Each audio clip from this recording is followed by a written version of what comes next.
ഈ സഹോദരന്മാരെ, ഇവരെ തന്ത്രം എന്താണെന്നറിയോ?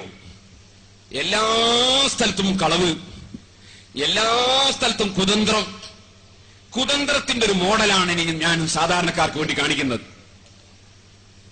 എല്ലാവർക്കും ഇപ്പൊ നാദാവൃത്ത സി ഡി കേൾക്കാൻ കഴിയൂലല്ലോ. അവർക്ക് വേണ്ടി എന്തേ മൗലവിമാര് രണ്ടായി പിരിഞ്ഞപ്പോ, മുജാഹിദ് രണ്ടായി ഭിന്നിച്ചപ്പോ അവർ തമ്മിലൊരു വാദപ്രതിവാദം നടന്നു. കൊമ്പ് കോർക്കൽ ഇവിടെ മഞ്ചേരിയിൽ. അതിന്റെ സി ഡി കേസറ്റ് ഞാൻ സൂക്ഷിച്ചിട്ടുണ്ട്, 4 സ്വകാര്യത്തിൽ കയ്യിലാക്കിയതാ. ആ സി ഡിയിൽ നിന്നുള്ളൊരു ഭാഗമാ കേൾപ്പിക്കാൻ പോകുന്നത്. എന്താണെന്നറിയോ? ഒരു മൗലവി മറ്റുള്ള മൗലവിമാരോട് പറയുന്നു, കാന്തപുരത്തിനെതിരെ മർക്കസിനെതിരെ ആരും കാണാതെ കള്ള പോസ്റ്റർ ഒട്ടിച്ചത് നമ്മളല്ലേ? അത് നിങ്ങൾ മൗലവിമാര് പറഞ്ഞിട്ടല്ലേ ഞങ്ങൾ ഒട്ടിച്ചത്?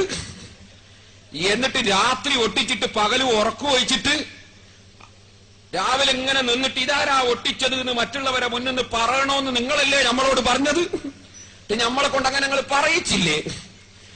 എന്നിട്ട് അടീക്കോടുന്ന് നമ്മൾ പോസ്റ്റർ ഒട്ടിച്ചിട്ട് അത് കണ്ടുപിടിച്ചിട്ട് AP സുന്നികളും പോലീസുകാരും നമ്മളെ പൊതിരെ തല്ലിയിട്ട് തല്ലും കിട്ടിയില്ലേ എന്നൊക്കെ മൗലവിമാര് തമ്മിൽ പറയുന്നതാ ഇനി നിങ്ങൾക്ക് കേൾപ്പിക്കാൻ പോകുന്നു.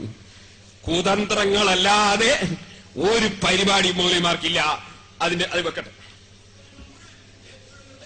പിന്നെ ചെയ്ത പ്രവർത്തനങ്ങൾ മുഴുവൻ ഏപ്രിൽ നിർദ്ദേശപ്രകാരവും സമ്മതപ്രകാരവുമായിരുന്നു. വ്യാജ പോസ്റ്റ് ഒട്ടിച്ചു. വളണ്ടിയർ ബോർഡിന്റെ പേരിൽ കാരന്തൂർ മർക്കസിന്റെയും സുന്നി ടൈഗർ ഫോഴ്സിന്റെയും ഇഹ്സാനിയുടെയും ഷെയ്ഖുലയുടെയും ഭീകരതയുടെ മുഖം വിശ്വസിച്ചെങ്കിയ പോലീസ് ഉത്തരവാദികൾ, സേവന കൊലപാതകം, സൂത്രധാരൻ കാന്തപുരം ഉടൻ അറസ്റ്റ് ചെയ്യുക, കേസന്വേഷണം വെടിതിരിച്ചുവിടാൻ 1 കോടി നൽകിയത് അന്വേഷിക്കുക, 8 കൊലപാതകങ്ങളുടെ ആസൂത്രണ കേന്ദ്രം കാരന്തൂർ മർക്കസ് വിശദാംശങ്ങൾ പുറത്തുവിടുക, അണികളെ രക്ഷപ്പെടാൻ തന്ത്രം വരെയുള്ള ഷെയ്ഖുലയെ തിരിച്ചറിയുക, രാജ്യത്ത് സംഘർഷവും വിഭാഗീയതയും വളർത്തുന്നതിനെതിരെ അധികൃതരും സമൂഹവും ഉണരുക.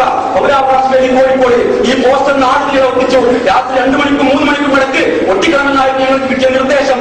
എന്നിട്ട് ഉറക്കമൊഴിച്ച് രാത്രി ഒട്ടിച്ച ഞങ്ങൾ പകൽ കടത്തിറങ്ങാനും പാടില്ല. പകൽ തന്നെ നോക്കി നിന്നിട്ട് ആരാടാ ഈ പോസ്റ്റർ, ഏതാണ് ഇവിടെ പൗരാവകാശ വേദി, ഇത് ആരാടാ ഇവിടെ നിന്നാണെന്ന് ചോദിച്ചിട്ട് അത്ഭുതത്തോടുകൂടി ഞങ്ങൾ തന്നെ വാരിപ്പോയി വേണം. ഇതൊക്കെയായിരുന്നു ഞങ്ങൾ കിട്ടിയ നിർദ്ദേശങ്ങൾ.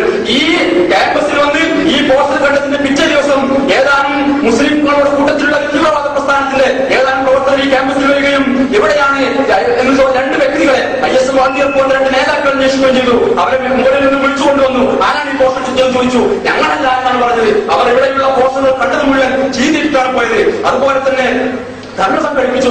മലപ്പുറത്ത് ഞങ്ങളുടെയല്ല എന്ന് പറഞ്ഞുകൊണ്ട് വളണ്ടിയർ ബോർഡ് ഉപയോഗിച്ച് അമുസ്ലിങ്ങളെ പോലും കൊണ്ടുവരണമെന്ന് നിർദ്ദേശം നൽകി മലപ്പുറത്ത് ധർണ സംഘടിപ്പിച്ചു. ചേകനൂർ പുതിയവരെ അറസ്റ്റ് ചെയ്യുക, ന്യൂനപക്ഷ പീഡനം അവസാനിപ്പിക്കുക, മതപ്രബോധന സ്വാതന്ത്ര്യം നിലനിർത്തുക, പൗരാവകാശ സമ്മേളനം എടപ്പാൾ, മലപ്പുറം, കോഴിക്കോട്, പ്രകടനം, ധർണ, പൊതുസമ്മേളനം, പൗരാവകാശ സംരക്ഷണ വേദി കോഴിക്കോട്. ഈ പോസ്റ്ററുകളുടെയും പരിപാടികളുടെയും പേരിൽ എത്ര തല്ലി കിട്ടി. അരീക്കോട് ബസ് സ്റ്റാൻഡിൽ വെച്ച് മുജാഹിദ് പ്രവർത്തകരെ കാന്തപുരം സുന്നികളും പോലീസും പൊതിരെ തല്ലി ഉണ്ടായിട്ടില്ലേ? ഇരുട്ടിന്റെ മറവിൽ കാന്തപുരം ഉസ്താദിനെയും മർക്കസിനെയും തെറ്റിദ്ധരിപ്പിക്കാൻ വേണ്ടി പോസ്റ്റർ ഒട്ടിച്ച കക്ഷികൾ പരസ്പരം തെറ്റിയിട്ട് പോസ്റ്ററും എടുത്ത് ചൂണ്ടിക്കാണിക്കുന്നതാ കണ്ടത്. ഇതാണ് സുന്നത്ത് ജമാഅത്തിന്റെ കറാമത്ത് കേട്ടോ. എന്നിട്ട്